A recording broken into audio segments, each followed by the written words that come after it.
All right. Let me make sure the sound and everything is good. Hey, honey. I'm live. Can you, so you can hear from in here, have the volume all the way up? Can you let me know if you can hear us both?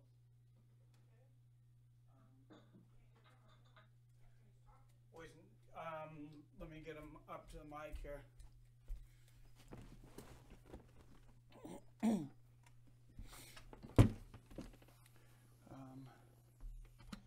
Oh shoot, come on here.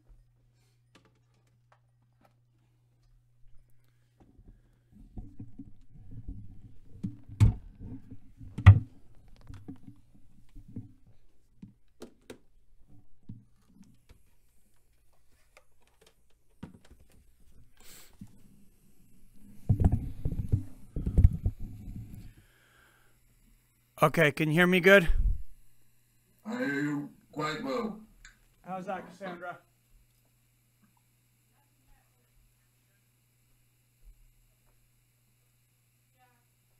Okay, we're good. I had my wife testing it in the other room to make sure she would to see what everyone else was hearing. So Test. Yep. I hear you okay. All right. Okay, I'll go ahead and take that now. Thank you. Thanks. There's like a 5-second delay. Yeah, there's always about a 5-second delay, and because also, I mean, that's pretty good being we're thousands of miles apart. So we're live here. I got the Dutch guy from MMA Newsroom. Thanks for coming on, man. We've been having a great time chatting all day and figuring this stuff out. Just appreciate you coming on, man. You had a birthday yesterday.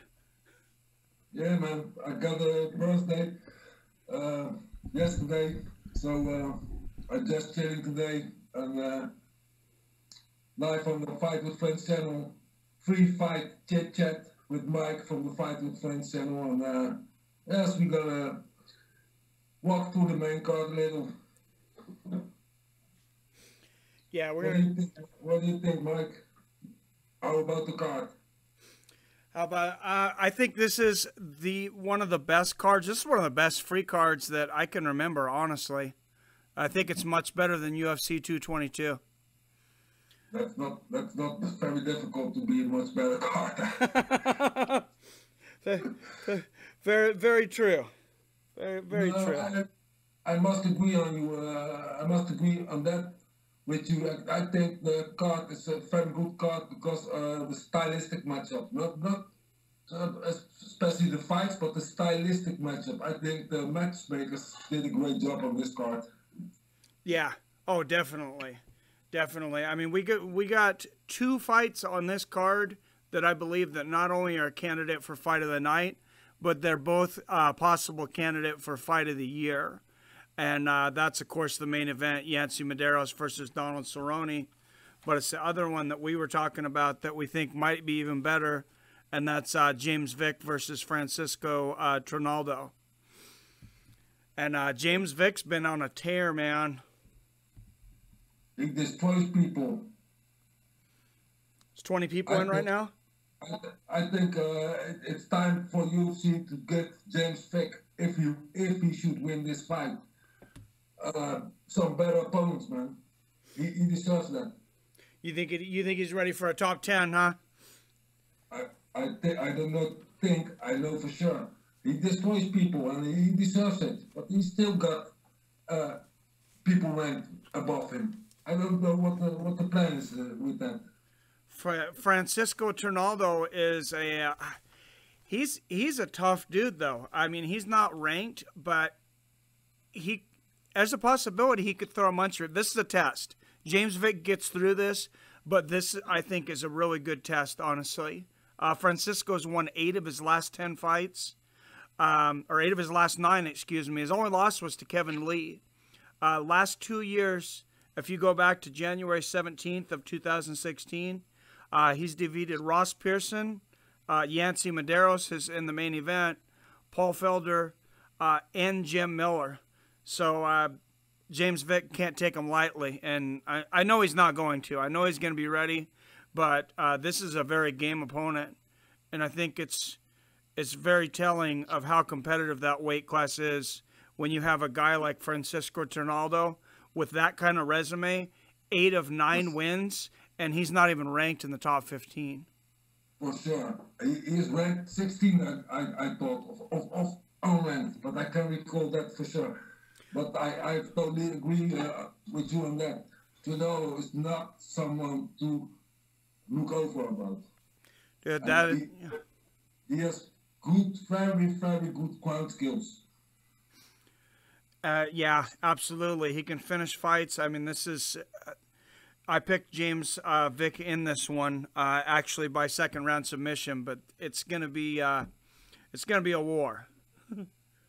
This gonna be a close one. I pick also James Vick by a TKO second round, but that says not a lot, because if Trinaldo gets picked to the ground, he's gonna be in big problems. Absolutely. Hey, I'm gonna stop and give a shout out to Beer Gut Wonder here. He's on. He says, "Yo, hi for not watching the stream. Thanks for tuning in, man." Got the Dutch guy again from MMA Newsroom. Happy late birthday to him, and we've been having a great time talking about tons of stuff, difference in the Netherlands, MMA, you name it. And this is my partner channel. We're like partner channels. I'm his. We're link up together. We're gonna do a lot more of these streams together. So get used to hearing us together. Can you see the live stream? Can you see the live chat, Mike, Dutch guy? No, wait. Beer Gut Wonder says, "Happy birthday, man." Beer Gut Wonder, thank you, man. Thanks a lot. I'm honoring your name by drinking a beer now. So am I. It's a Heineken. I love Heineken. Hey, do they? I know we're gonna get off MMA for just a second, but do they? Is Heineken in a green bottle there? No, that's only the export bottles. Yep, and I know, and you guys don't bottle in a green bottle because of when the sunlight goes through the green bottle, I believe. Is that correct? Yes. Yep. That's correct. There's a big discussion in the Netherlands that a lot of people say the green bottles taste different like the brown bottles we have. I like Heineken. I love Heineken, but I know when it comes from the truck, like because I work in a grocery store, I want to make sure it's not been in the sun. And sometimes I'll buy a 12 pack of Heineken, and 2 of them will taste much different because the sunlights came through and it's damaged the beer. Agreed. And also, what a lot of people don't know, but I think Beer Gut Wonder knows for sure, that is, you have to drink Heineken in between 4 and 6 degrees. Have to. 4 and 6 degrees Celsius? Yeah. Yes, that's very important for the taste. Huh. I didn't know that. That's a good thing to know. I just always get my beer as cold as possible. I'm not real scientific about it. Not Heineken. Heineken is in between 4 and 6 degrees. Huh. I'd have to do the math to convert it to Fahrenheit, because as you know, us stubborn asses over here in the United States, we still have our own system. We still haven't been adapted to the metric system or the Celsius or. You still have pounds. You still have Fahrenheit. Maybe you have even still use post stamps.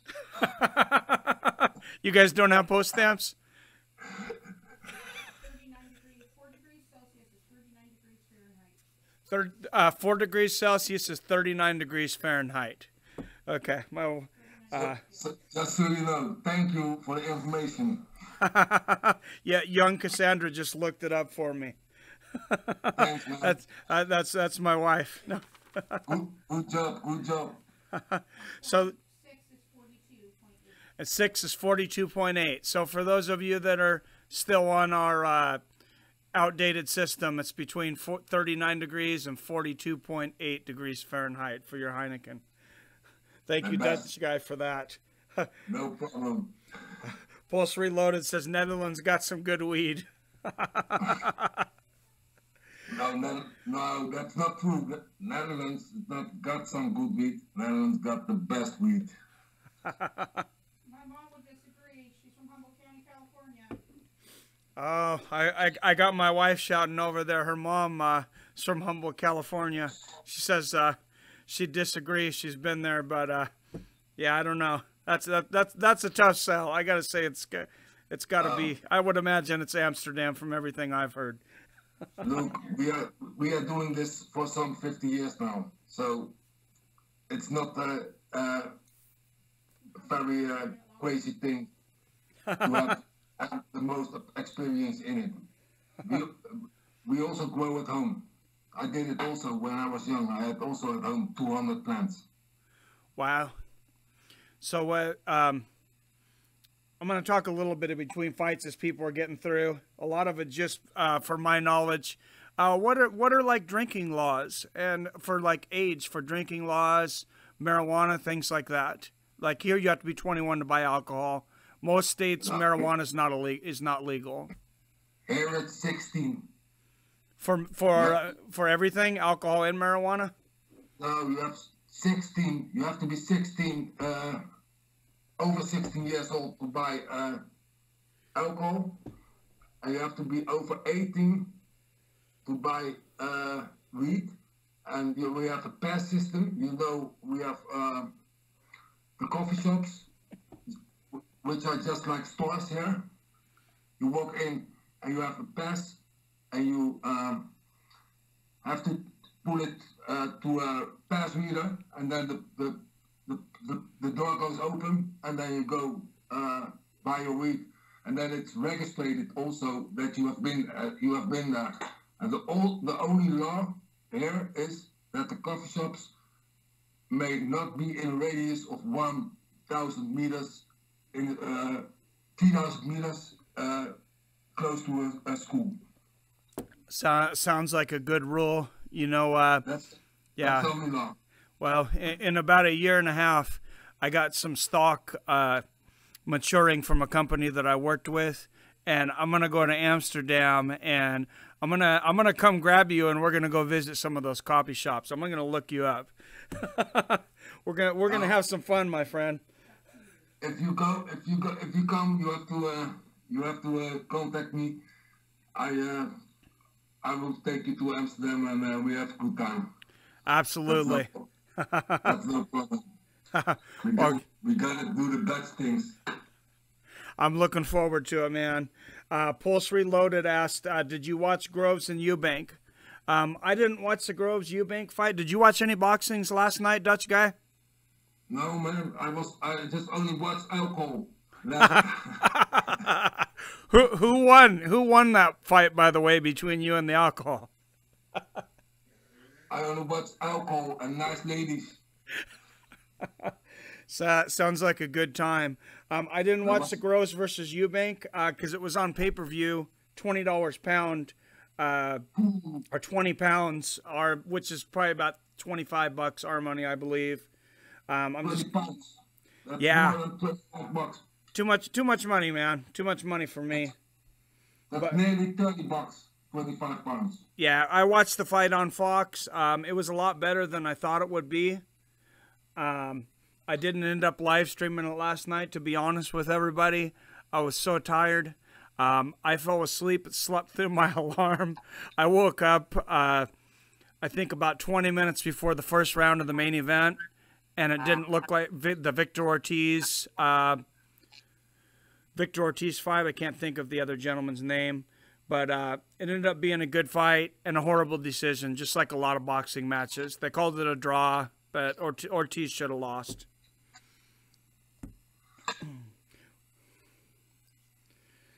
So you have to pay almost $30 for one fight.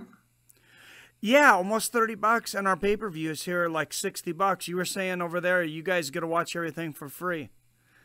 Yeah, we have Spike Channel. and we have Fox 1 until Fox 6. It cost us let's say $60 in a month, but we get also a lot of other channels. I got some 300 channels, so that's all included.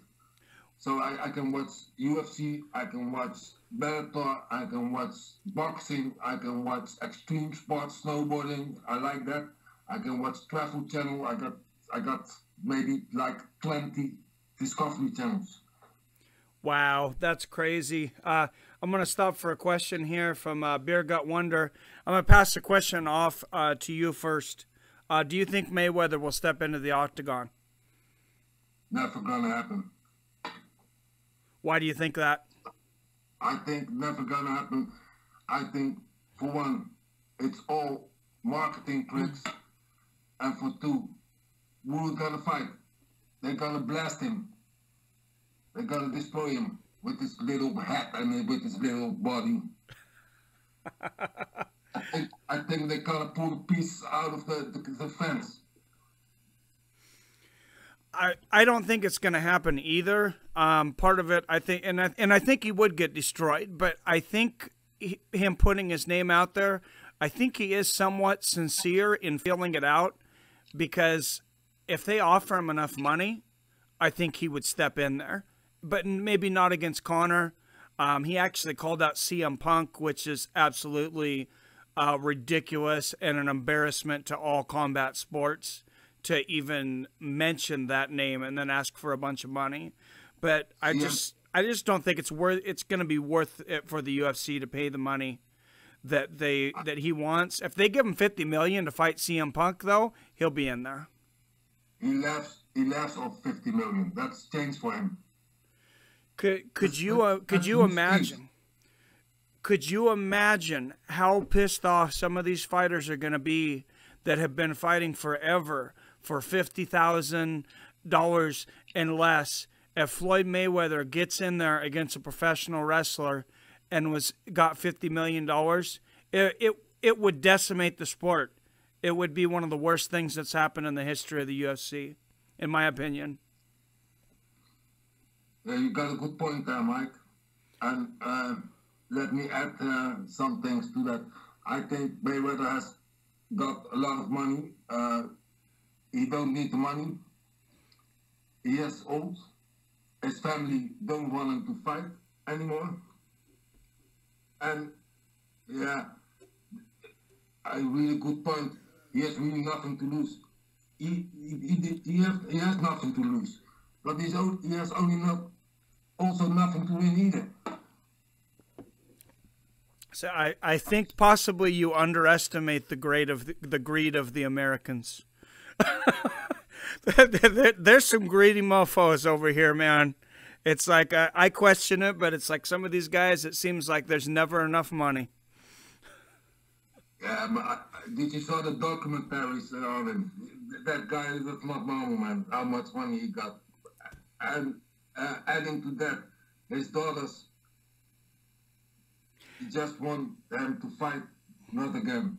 They say it's the last time. No fight, no more fighting. Yeah, CM Punk. CM Punk will destroy him with one hand on his back. Yeah, I just seen, who was it that said that Mayweather would win in the cage? I'm not completely sure that. You probably know more about this. CM Punk's been training kickboxing for a few years now. A lot of people think he's a joke, which obviously compared to most good UFC fighters he is. Mickey Gall that he lost to is an absolute stud. But he's been training with Rick Rufus for over 2 years now. That's no joke. That Rufus is no joke, but it's difficult to box Mayweather. But in the octagon, the guy has a reach like 2 inches or something. Yeah. You just kick it. You move in, out, in, out. You just kick and punch in, out, in, out. You do nothing. What can you do? Yeah, you got one weapon. You got one weapon. I would compare it to like a LeBron James in basketball going into football and trying to be a quarterback, only knowing how to throw a basketball. It's not going to work. It's not going to work. It's only marketing tricks. UFC has lost a big guy in Conor McGregor. They have to do other things to get the focus and attention to them now. Do you think it was a mistake to make that fight between Conor McGregor and Floyd Mayweather? It's proven to be a mistake, because that's the reason we don't see Conor anymore. Yeah. Go ahead. They walk in their own life with that. I 100% agree with you. I wanted to get your opinion. Yeah. If they doesn't make that fight, Conor already has fought. Now I think we're never gonna see Conor back. Why are you gonna come back in the cage when you have 80 million on the bank? Oh yeah, they said he made more than 100 million, and it's like, I mean, IRS. Yeah. Well, yeah, they're going to take a lot of that money. Yeah. So you have no 100 million, but you have 80 million. Yeah. I always say, when you have above 20 million, there is no difference if you have 20 or 80, because you gotta go to Rodeo Drive, you buy a Rolex, and by the time you walk out of the shop, you have it back in interest. Yeah, well, good point. Good point. And I'm going to go off subject just a little bit here, as I do all the frickin' time. I learned this from Joe Rogan, though. No, I would advise anybody who's growing up young, tell your kids, 14, 15, 16, as they're growing up, teach them how to keep track of their money. Save your money till you're 25, 30 years old.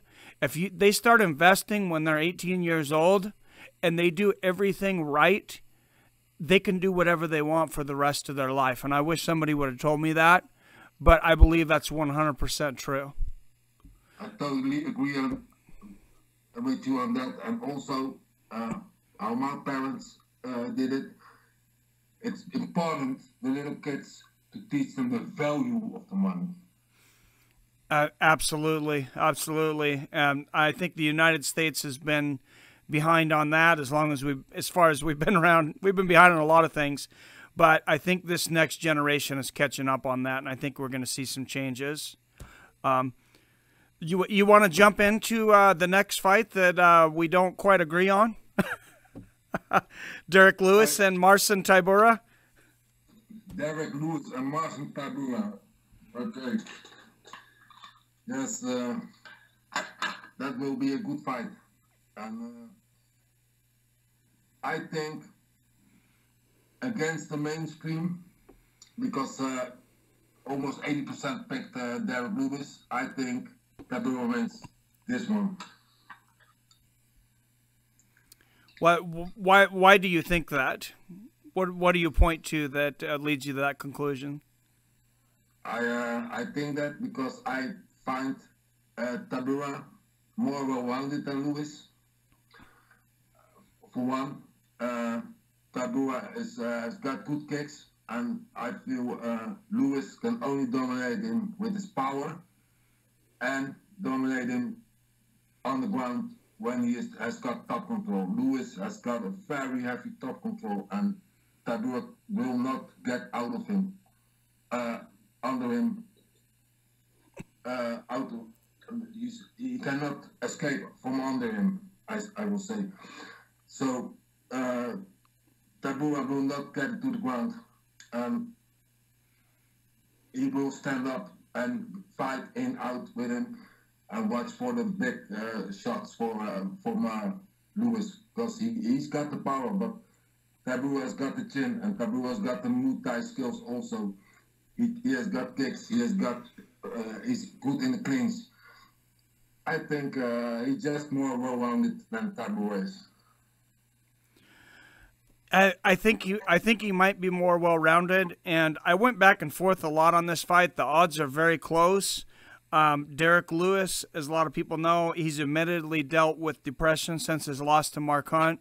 He got knocked down in the 4th round, actually shortly retired after the fight. It was a short retirement.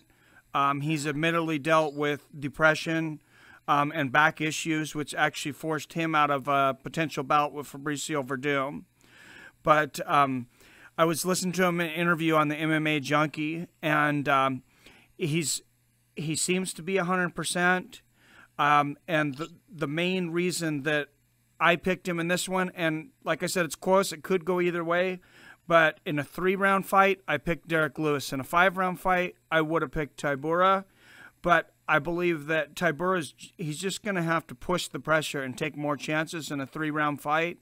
It's not going to give Derek Lewis as much chance to wear down because he's the bigger guy. And honestly, I think with Tybura taking those extra chances, I actually picked Derek Lewis by 1st-round knockout. 1st-round knockout, okay. Yeah, it can go either way, but still I think Tybura wins this one. But yes, who am I? It's just a guess. What's up, part-time God? Actually, you should be saying that. That's like your catchphrase. What's up? And welcome, part-time God. I want to know if he's not God, what he's practicing now, because he's part-time God. Maybe he's so good it only takes him part of the time to be God, and then the rest of the time he's causing all these other issues to challenge himself to have more to deal with. Or the rest of the time he's part-time Jesus. Oh, is the Netherlands, as I go off subject again, my favorite thing to do. No, the Netherlands, what's religion like there? Is it a very religious area? No, man. It's a bunch of atheists putting in a small country. Is there any small sects of religious sects? Any big group that you could think of? No, you have the Christian church, but that's 20 years. That's taken. The interest is taken off. The churches are empty, and yeah, just not a lot of compare with other countries. If I go on vacation, I always notice that in other countries there are far more religious than here. People, yeah, you often see a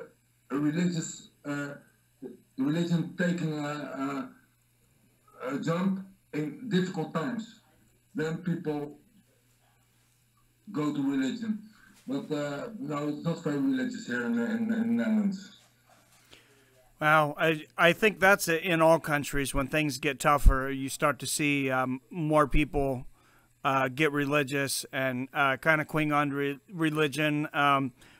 Religion, I'm not going to get too political because I don't want to get too controversial and lose people, but I will say that religion, it's a fact that in places it's caused more violence, obviously, in other places.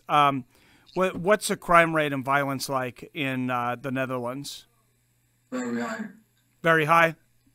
Yeah, that's one simple cause. Because it's very high, because the punishments are low. So then you get a high crime rate. But instead of the US, there's not a lot of weapon violence here. When there was something, there's always, there will be fights, but they will do it with hands and feet, not with weapons or knives, not a lot. And the crime rate is very high, but I'm talking street robberies, burglaries, bank heists, and a lot of also of internet crimes, very, very high. Just the simple reason the punishment is not high enough here.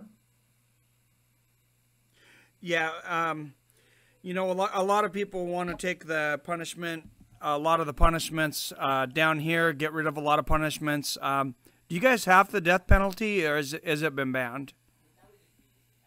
No, I wish they have the death penalty. Yeah. So I got that. I know a few persons which I will give it. I will give it to. But I think the death penalty, it's I think that's a good thing because people doing something with children, pedophiles, and people doing some things with old people, like robbing old people with violence and all, death penalty immediately. I I'm a lot closer to you than a lot of the people here that want to see the death penalty gone from the United States, but I think that's just because they haven't experienced a lot of this stuff. But let's say I go to Netherlands. I don't know how, how it works from area to area, but say I go to a bar and I got in a fight. Me and a guy get in a fight. We beat the hell out of each other and leave the bar. Maybe we get arrested. What happens? What do you think would be a normal? Okay. Just if not. If you settle it in between with each other, please say, okay, you have nothing. You have broke nothing.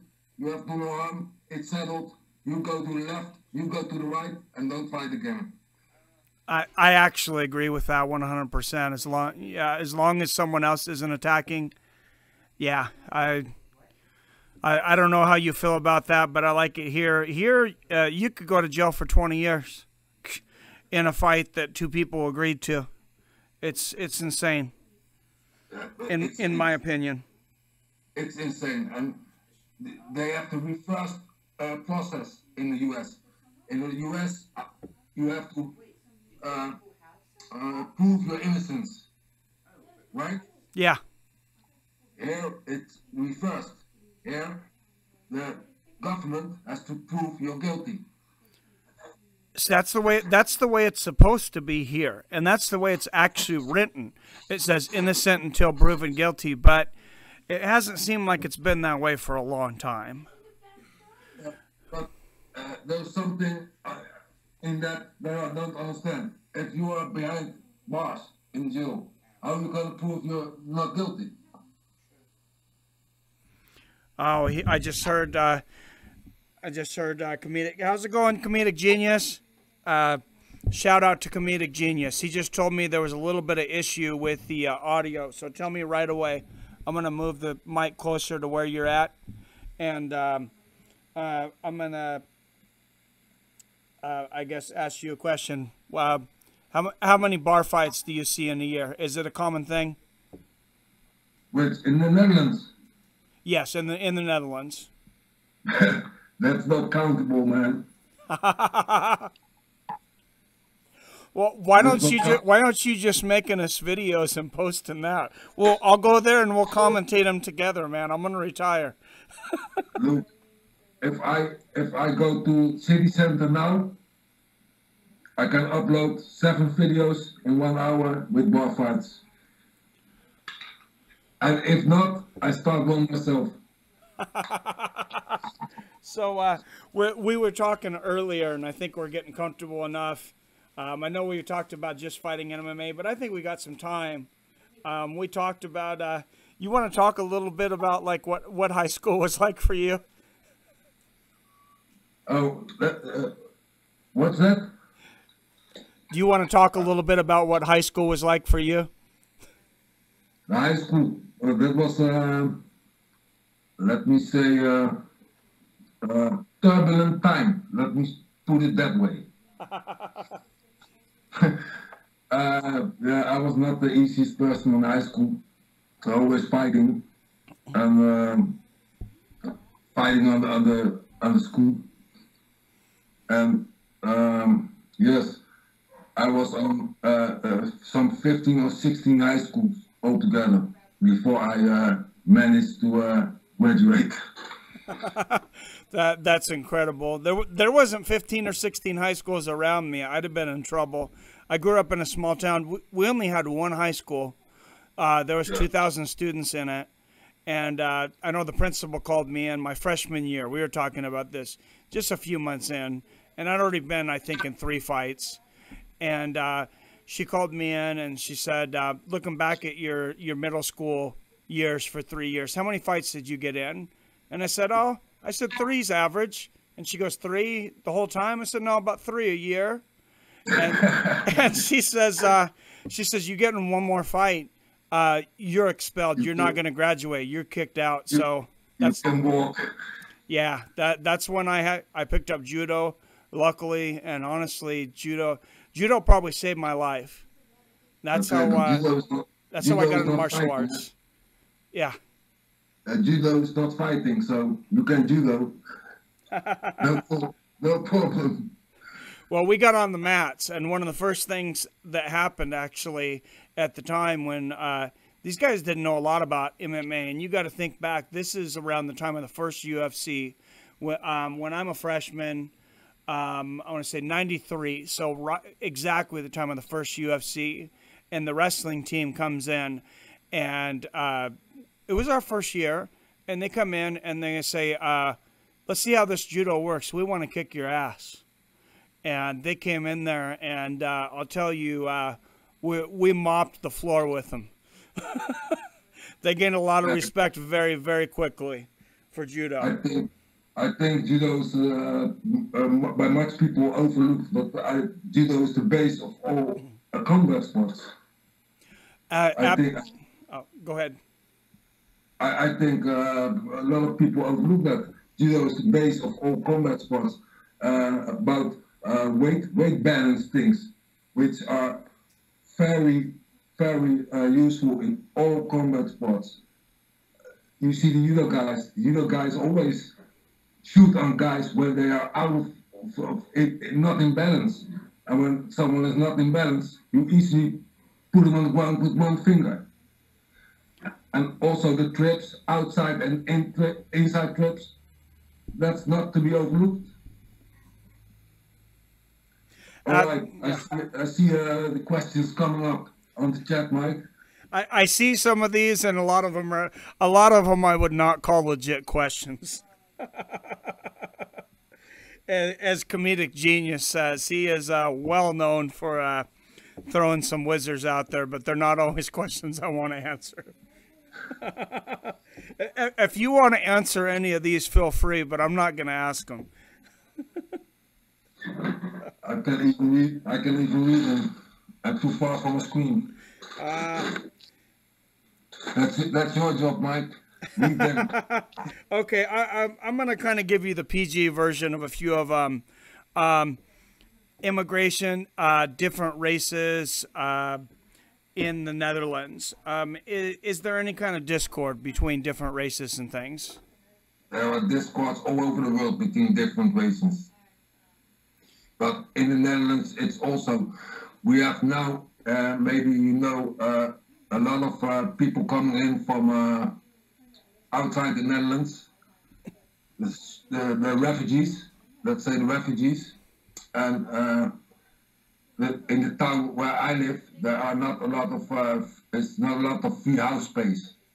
And the refugees coming in get a free house, they get furniture, they get refrigerators, they get washing machines, all for free. And people who are searching a house, let me tell you, Mike, some people I know stand 8 years. We have lists here. You stand on a list for 8 years before you get appointed a house.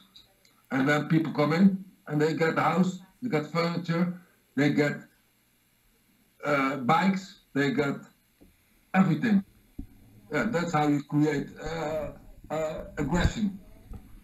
Absolutely, and I would say in this country, you probably know a lot of the same things that have happened here, and I would say it's directly responsible for a very polarizing figure, our current president, Donald Trump.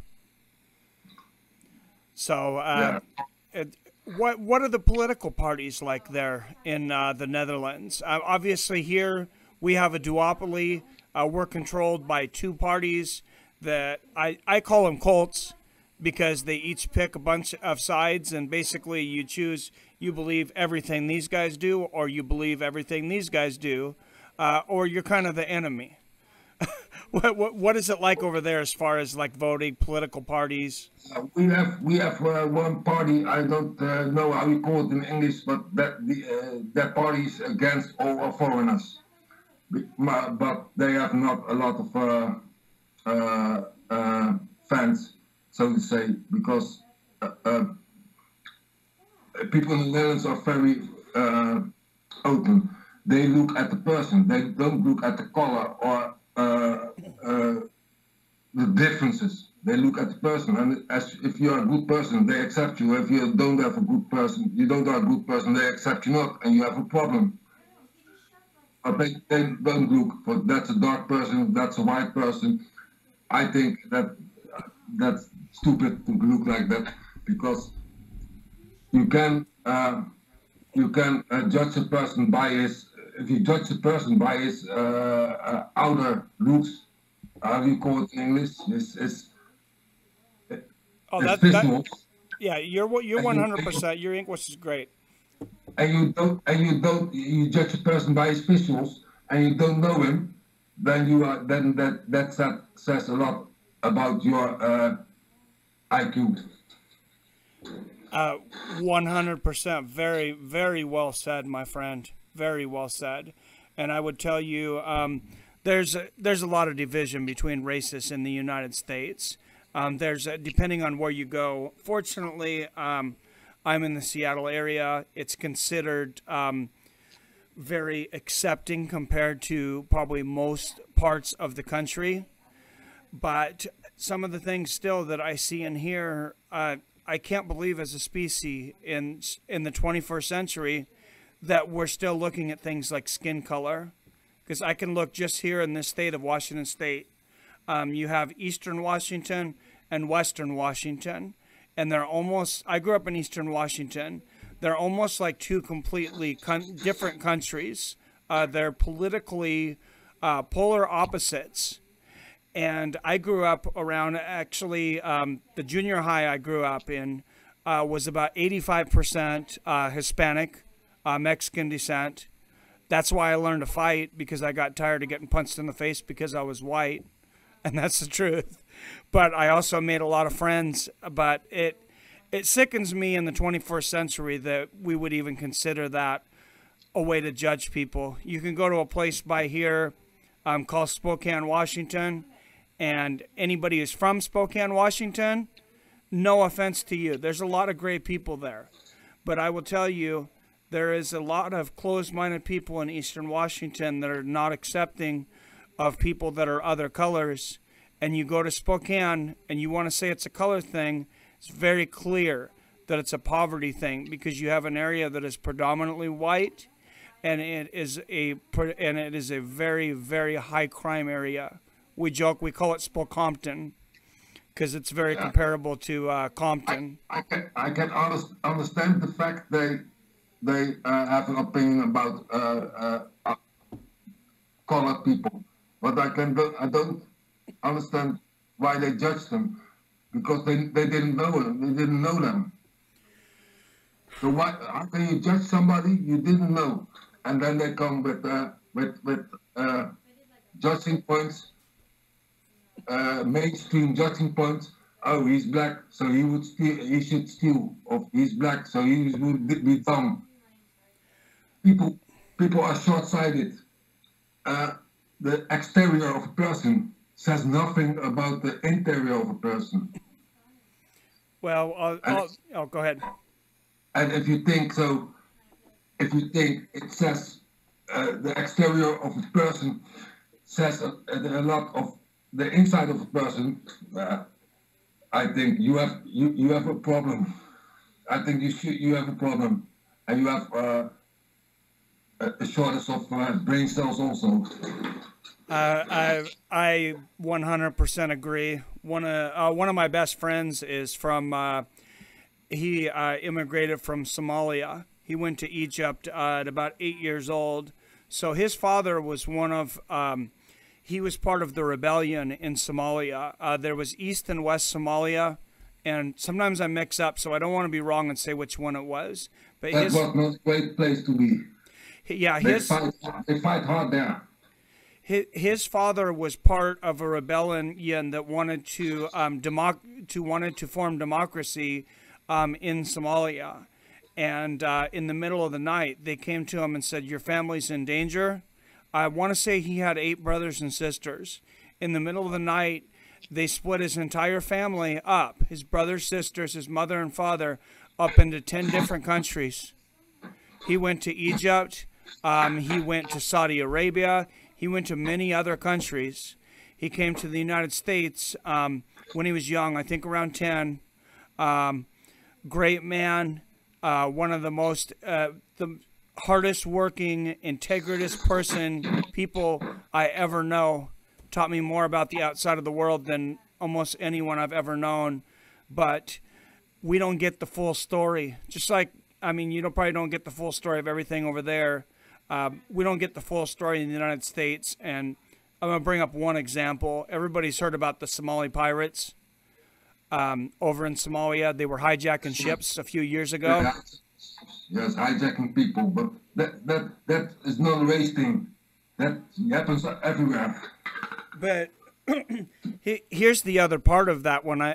Somebody at my work at the time came to him and kind of teased him because it was before Halloween, and we dress up for Halloween. I don't know if you do there, but somebody asked him if he was going to dress up like a Somali pirate, and he started talking to me, and he told me, and he said very nicely, because he never loses his temper.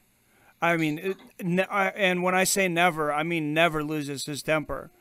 But he looks at me and he says, "Mike, do you know why the Somalians are so, why they're jacking those ships and why there's so much discord?" So there's international waters right by the coast of Somalia, and the ships of all the biggest countries, first world countries in the world, England, the United States, Germany, you name it. If they manufacture with a ship, they do it.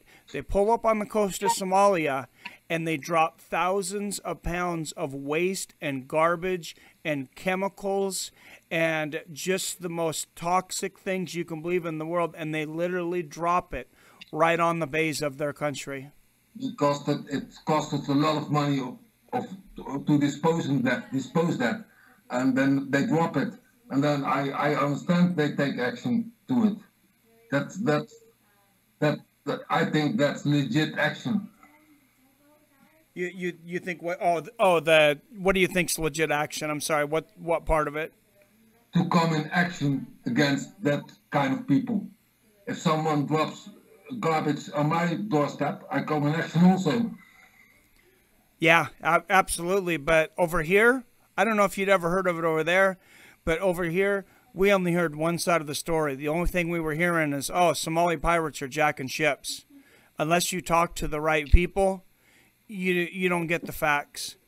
He told me some other things as a Muslim, and I'm sorry. I know we kind of talked about we wouldn't get off MMA some, but I think some of this stuff is important to me. So stop me if I start to get too political for you. But okay. We go on topic now, Joe Rogan. We go on topic now. Yes, we're going to go off topic now. So he's Muslim. A lot of people over here do not have a very positive view of Muslim. That's no stranger to the world. Everybody understands that. When the war was going on for the birth of Israel, I believe the video might be called The Birth of Israel, the documentary. You look into Great Britain when they were fighting to reform the country of Israel. Maybe a lot of people know this, but I didn't know this. Great Britain armed both sides of the war so they would be on the winning side either way. They armed the Israelites and they armed the Palestinians. And they actually sent soldiers on both sides and killed their own soldiers. Now, Same what's up? as the U.S. Oh, yeah, we did the same thing. So had you? Same thing you did with the rebels in Afghanistan, Yes. selling them weapons, and some years later, the U.S. helicopters shoot out of the air with the rocket launchers. The CIA sold them. Yep. Absolutely, 100%, and it's sickening. Like I had talked to you about, the reason I talk about MMA, and I get the feeling that we're quite a bit alike, is I'm very passionate about it. I'm also very passionate about human rights, fairness, and what's the word I'm looking for? Sorry. Is this a human rights movement I'm talking to, or is this an MMA channel? All right. Let's cut to some MMA. Am I locked in the wrong channel here? Or what? Let's cut into some MMA for a second. They're gonna start calling me Eddie Bravo. Eddie, the build-up building 7 Bravo. Yeah, Yancy Medeiros versus Donald Cerrone. Who do you got and why? Yancy Medeiros versus Donald Cerrone. Main event this evening. I got Cerrone. I got Cerrone.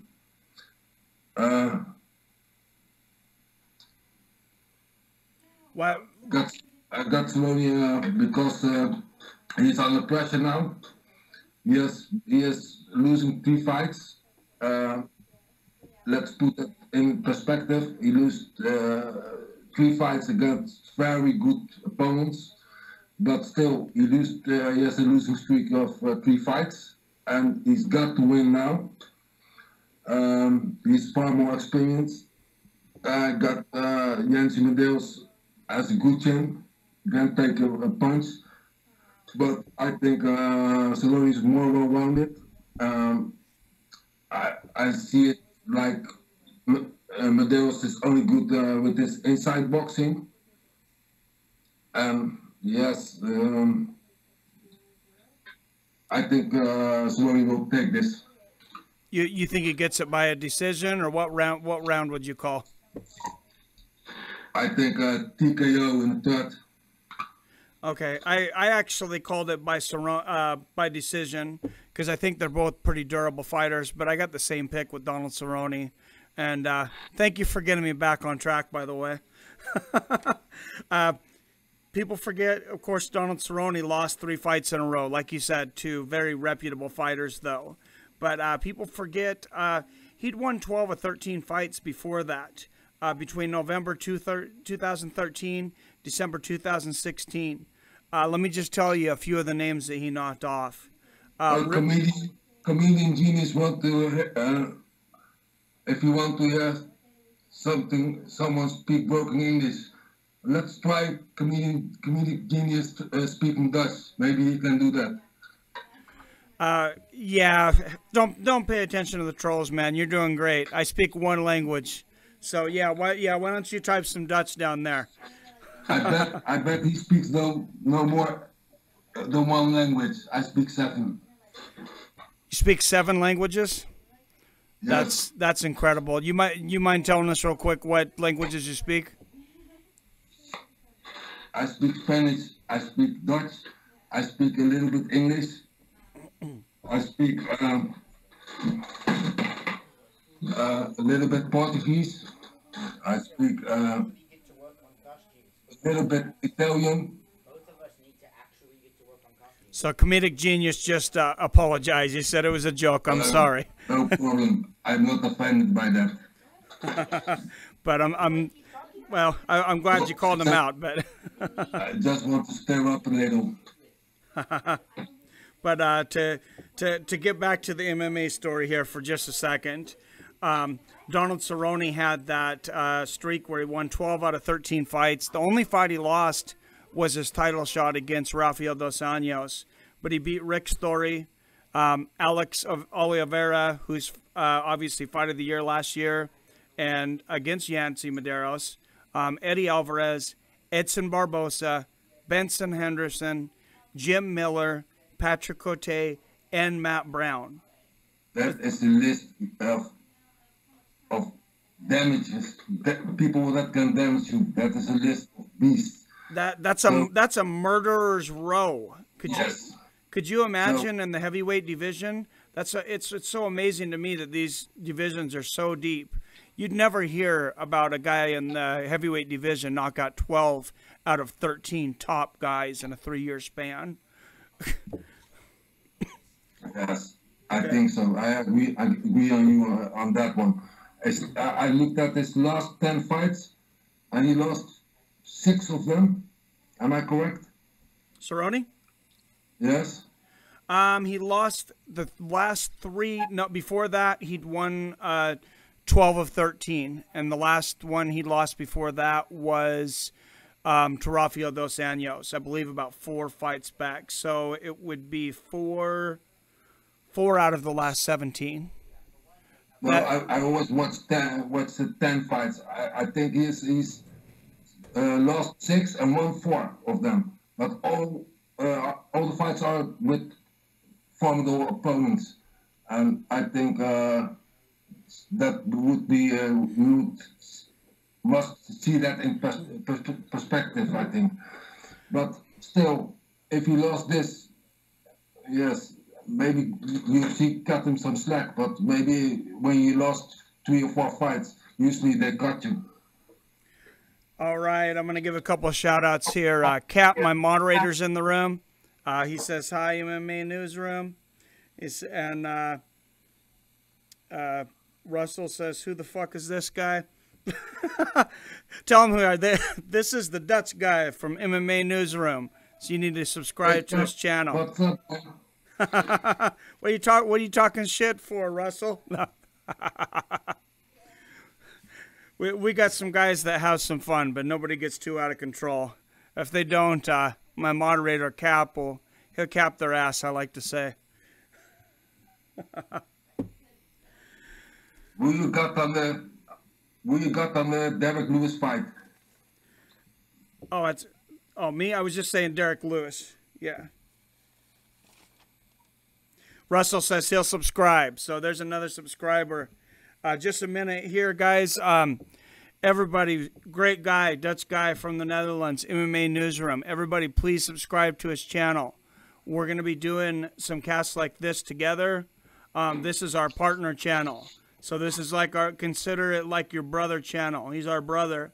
So if you're subscribed to my channel, please subscribe to his channel.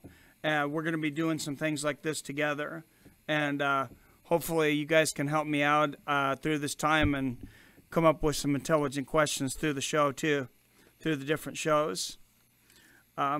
Did you happen to look at the Sage Northcutt fight? Yes, I looked at, I researched it a little, but I think Gauti, how do you pronounce it? Gauti was nothing for him. Sage Northcutt is, since the time he trained with, what's the name from the gym he changed now too? I'm not sure. With the good, he's on a good gym now, and since that time he's progressing fast. He's got some wrestling, he got some takedowns in, and I think he got a big speed advantage over Gauti. I think that's easy money. Sage Northcutt will KO him. Yeah, I actually got him by first round knockout, Sage Northcutt too in my thing. To Gotti, he lost his first 3 fights, I think, in the UFC. He did win his last one. He KO'd Andrew Hallbrook in the first round, so he may be turning a corner. But who the fuck is Andrew Hallbrook? Exactly. Who the fuck is that guy, huh? Yeah, no, I looked him up on Wikipedia, and Wikipedia said it was, they didn't know. No, I'm just kidding. Wikipedia didn't have an answer. Even Wikipedia doesn't know him. Wikipedia just said error and started spinning, yeah. Where they dig up that guy? So sounds like some of the opponents in boxing. No, but yeah, I've hated on Sage Northcutt enough in the past. Called him pretty boy. Obviously, he's been pushed by the UFC. It's not his fault. He seems like a nice kid. I'm actually a little upset he didn't get that role in Creed. I thought he had, and I had announced it prematurely because I thought he said he did. He did not, so he's not going to be playing Drago's son. He was playing the son of Ivan Drago. Am I recall correct? He tried out for the spot, and he did not get it. I believe a lot of I thought I seen a lot of channels announcing that he had got the spot, and then somebody called me out on it in a room the other day on a live stream, and I double fact checked it, and in fact he did not get the spot. So yeah, I called you out on that on the live stream you did last week. Of course you did. I read that somewhere, and I think Sage Northcutt is a great talent, and he's a young boy, and he has that Wonder Boy style, the wide stance and fighting in and out. I think Gauchi, or however you pronounce it, has nothing for him, and he's gonna finish him. Yeah, no, I agree. I think he's kind of, as they say in boxing, he's an opponent. Well, we've been lucky in MMA that we don't get as much of that in boxing. You see a lot of guys in boxing, they're 40 and 50 and 0, and I'll tell you, some of these guys, even if you're a boxing fan, 40 of their 50 fights, you have no idea who the fuck the person is. Yeah. So, maybe they fight 40, 50 zombies or something. Yeah, something. Maybe on the set of something. Did you see, I know you only really studied the top 3 fights, but Thiago Alves is fighting tonight. He's fighting Curtis Millender, and it's actually a pretty close fight on the cards. If Thiago Alves fight, I always pick Thiago Alves. And I don't even watch his opponent. Well, it is pretty close. Curtis, as far as the odds makers, Curtis Millender, he's on a 6-fight win streak. He's got 5 KOs in his career, in 3 in the first round, 14-3. He did have a win against UFC vet Dominic Waters. Wasn't a great guy, but he was a CXF and Fight Club OC champ, Orange County, which CXF has actually brought some pretty good fighters into Bellator and the UFC recently. So he's got some high-level experience, but not UFC experience. I still pick Thiago Alves, but I think he's going to give him more of a fight than most people think. Yeah, that's a tough one. I thought Millender has some cardio issues also last time. Yeah, Pulse Reloaded just said Millender for the upset. When I look at these things, whenever I see a guy that hasn't been in the UFC or really doesn't have a lot of experience, and then I look at the odds, and the odds are very close to a guy that's been in the UFC, that tells me there's something that they know that I don't, because those guys aren't in the business of losing money. So I think Curtis Millender is going to definitely show us something tonight. Whether he wins or not, I think he's going to put together an impressive performance. Yeah, maybe you're right. I still pick Alves on it. Zoltan Bossy, what's up? Zoltan, thanks for tuning in, man. No video on this one. I'm still trying to figure out the issues with Skype and all this other crap. I'm technologically retarded. I'm figuring it out though. We'll have some video eventually between us. But Russell says I have $50 on Derek Lewis. TKO 3rd round. Lewis is a slight favorite. I'm making more bets now. That fight's actually went back and forth. I've noticed day to day. The Tybura Derek Lewis fight, they've both been favorites at different times. The odds were so close, and we were split on that one.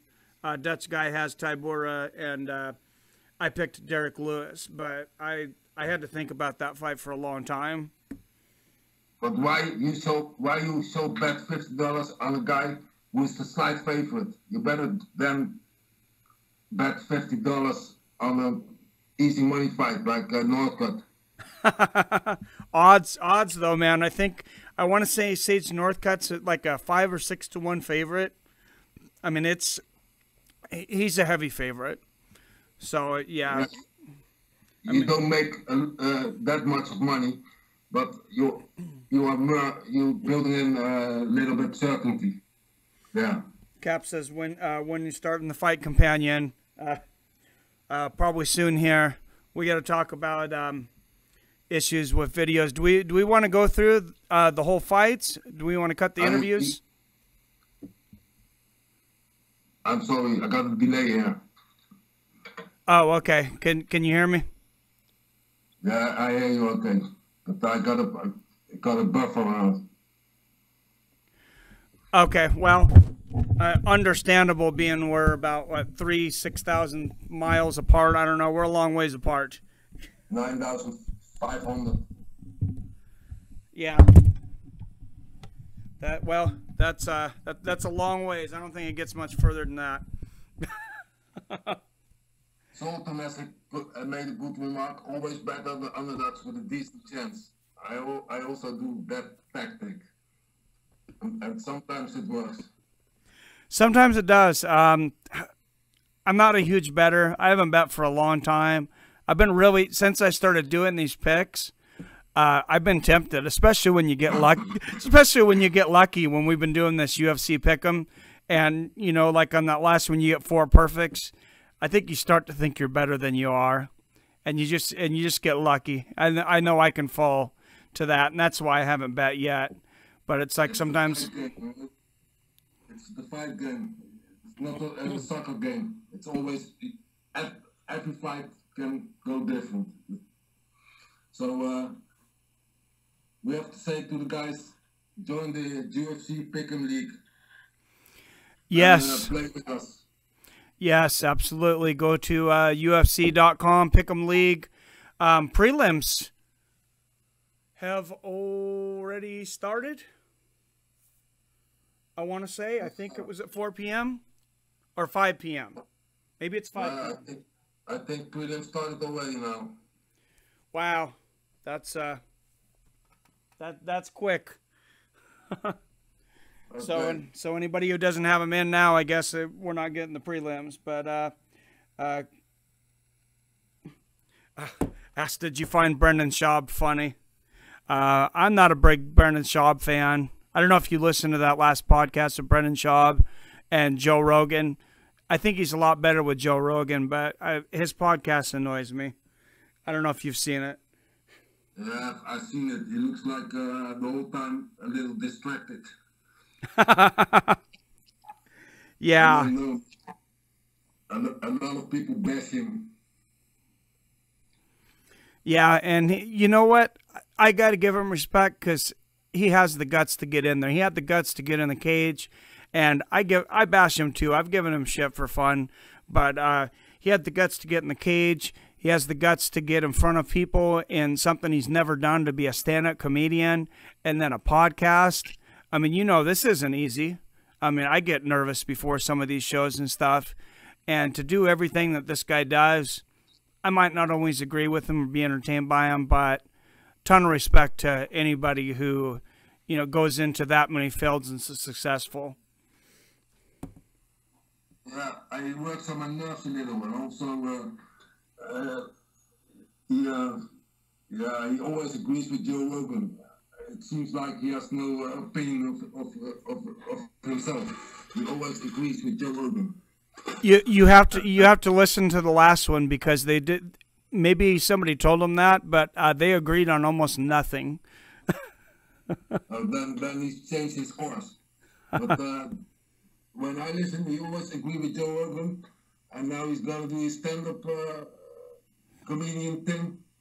I think the reason why he's the stand-up comedian because when he was fighting in UFC, he was always lying. I think he was always lying, and now and he thinks, I better do stand-up comedian so I can stand. Yeah, he kind of reminds me of a slick used car salesman sometimes. For sure. Zoltan's asking, says, where are you from? MMA Newsroom, Dutch Jamaican, from the Netherlands, Amsterdam, Netherlands. He was a little late on, but I was born in the Netherlands. My father was from a country close to Jamaica. It's the Curaçao. You know, the Dutch Antilles. It's close to Jamaica, close to Brazil, close to Suriname.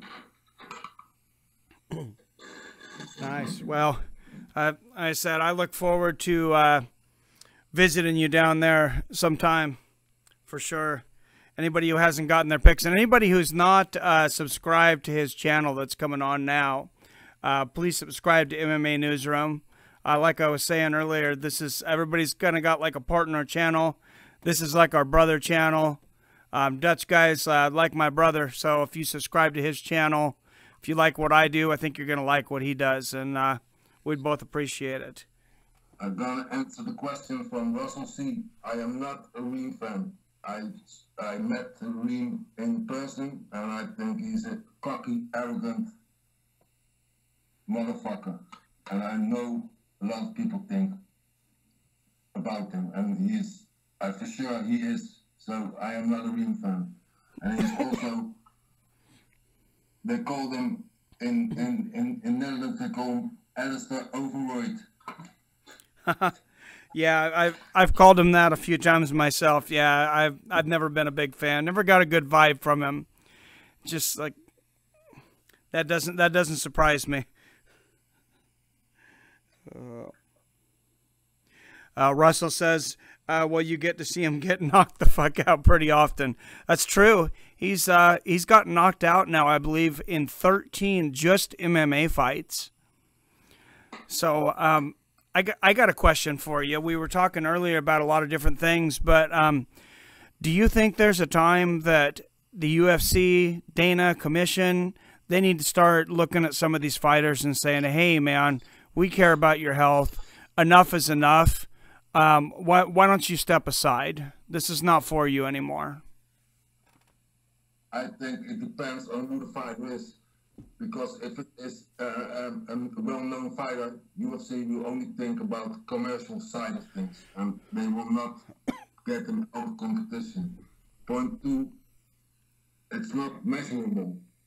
The brain damage it's very difficult to measure brain damage, and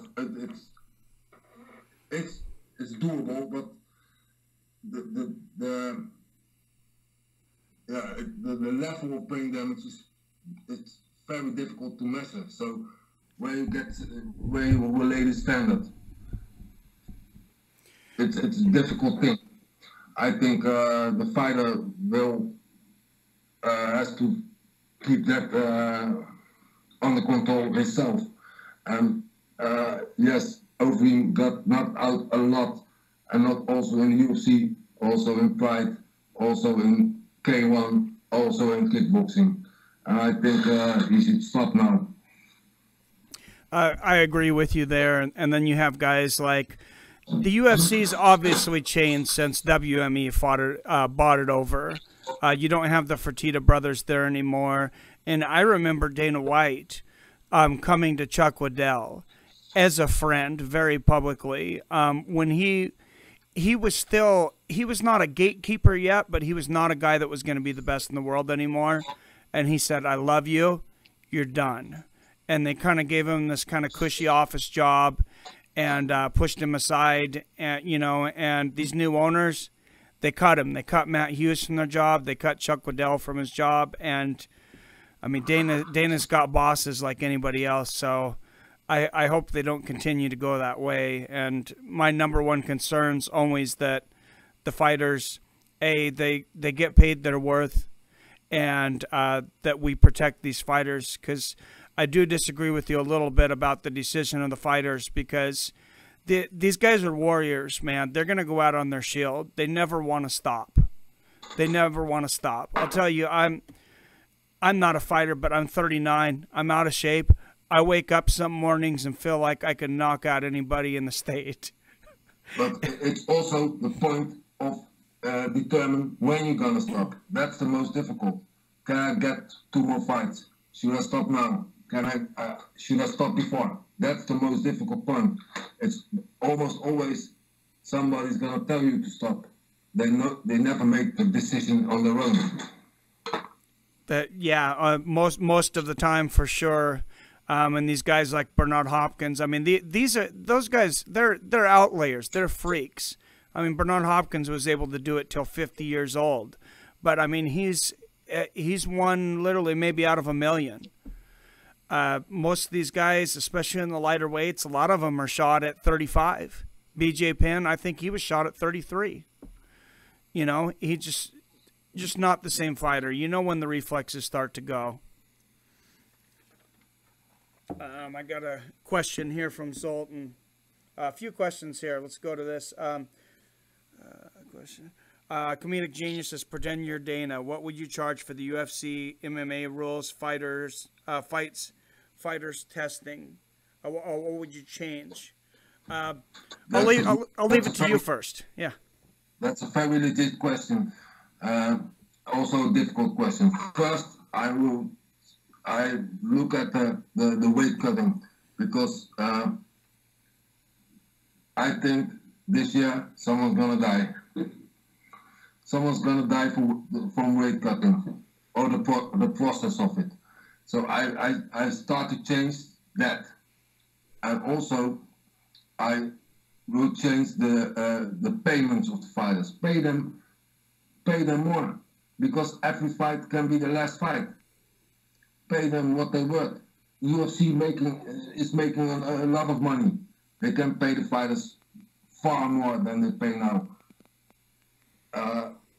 You look at the fighters from UFC who stepped over to Bellator. Yeah. They stepped over to Bellator only, and I heard this from Musasi also, for financial reasons.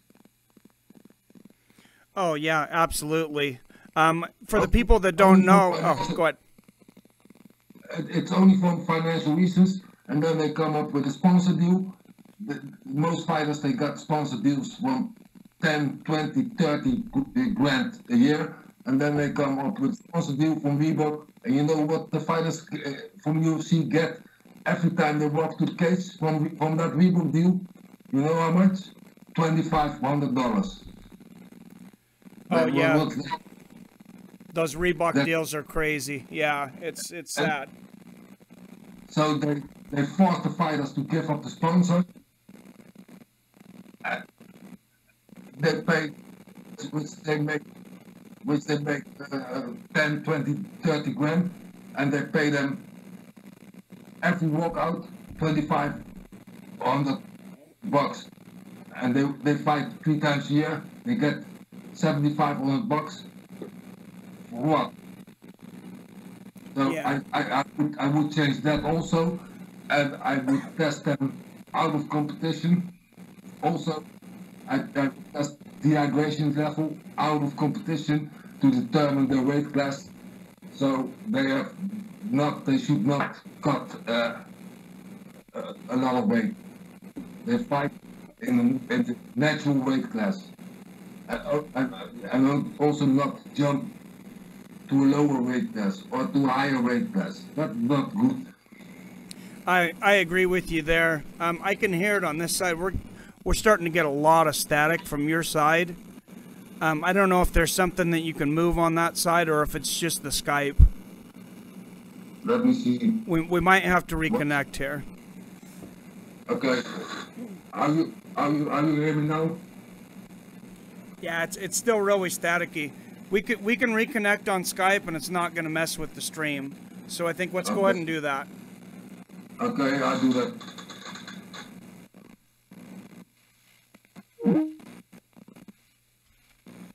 Is this my speaker? Oh, shit. What is going on? Oh, it might be my speaker.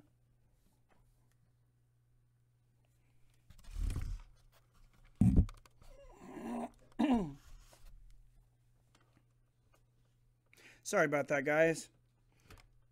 Little bit of difficulty, but nice, interesting guy. I've got to know him really well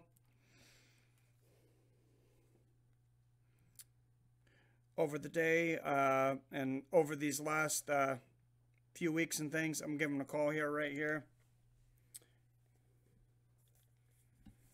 I didn't see that thing with Chuck Waddell, the issue, but that's pretty sad if he's sucking wind on a hike.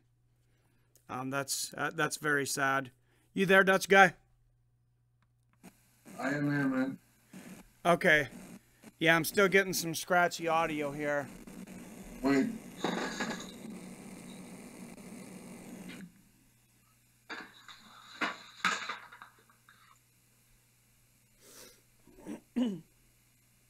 What's up now? That's better. Okay, man. Okay, So that's better. All right, sweet, good. When the fight starts, do you see some fighting? Yeah, there are fights starting right now. Maybe we should go to FS1 for some prelims and start to call some fights. Are you able to see you able to watch the fights there? Yeah, man. I watch fights for free. All right. All right. Watch the stream and turn on my laptop and watch also. I want to thank you for having me on the show, and I wish everyone a good card. All right. Well, thank you once again, man. I really appreciate it. Like I said, thank you for everything you've done to help with my channel. We're going to do this. You guys definitely subscribe to MMA Newsroom, because next time I think we're going to do it on his channel. We also need to help him get his minutes up. It's not a shameless plug. It's a thing with YouTube. They're really crushing, putting a lot of pressure on us to where we have to have a certain amount of minutes and subscribers, or literally we don't have a business. So it's not like we're on here trying to beg for subscribers or views and things. This is, I mean, it's a business, and they've taken away our ability to make money. So thank you once again, Dutch guy, and hope to talk to you again real soon. No problem, man. Thanks for having me on, and I thank all the listeners also, and wish them a good fight. All right, thanks, guys. I'm going to cut this stream off, and I'm going to go to another stream because I'm going to move, and we're going to go ahead and start calling the fights on FS1 all the way through the main event.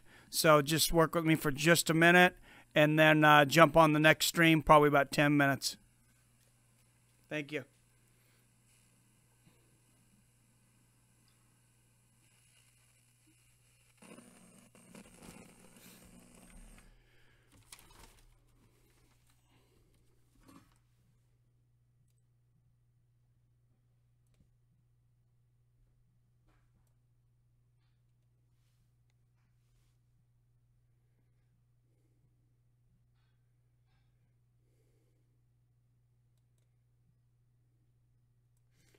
Ha ha ha.